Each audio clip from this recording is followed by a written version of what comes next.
how did I get my concussions? And I'll say that in plural because I've had more than a few.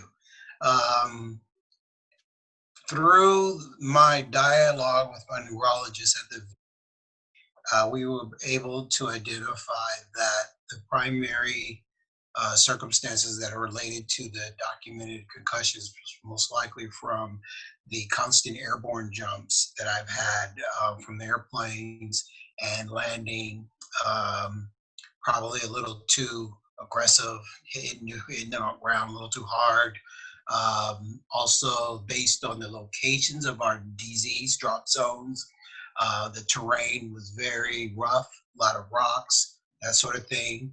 Although we have our K-pods, which is our helmets on, it typically will still have a lot of ricochet that would happen hit between our head, the rock, and our K-pods. And then there was a few minor circumstances during training where we would utilize concussion grenades, and I would be in close proximity of those concussion grenades. Being in special operations, we do a lot of urban terrorism training as well as close quarters. And so concussion grenades are utilized regularly. And so there are times where if the throw is not accurate, they could ricochet, and where you think you might have thrown it 15 feet, it could bounce and come back and be as close as 5 feet from you.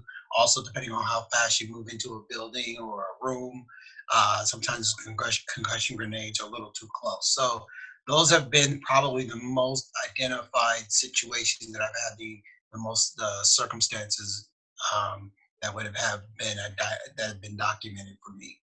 So the details behind these circumstances that happen based on my concussions, and what type of medical response did I actually obtain is simple answer: none.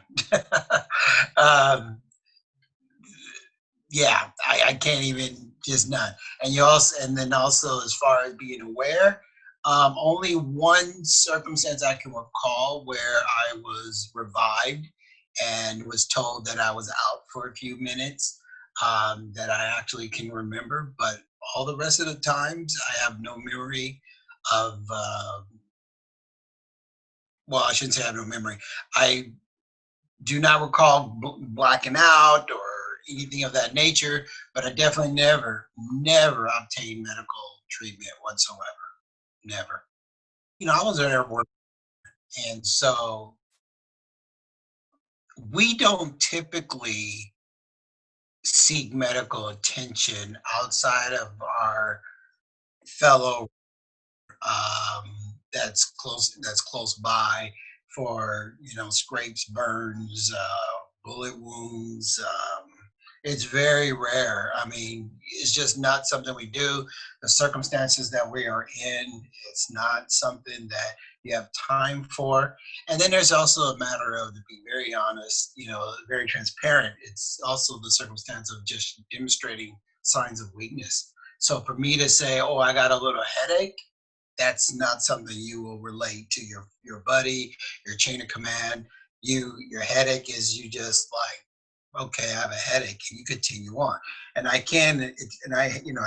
actually do recall many times having headaches throughout my period of time in the military, and I'm sure it's come from the concussion, but you don't you don't acknowledge it, you don't report it, you don't do anything about it.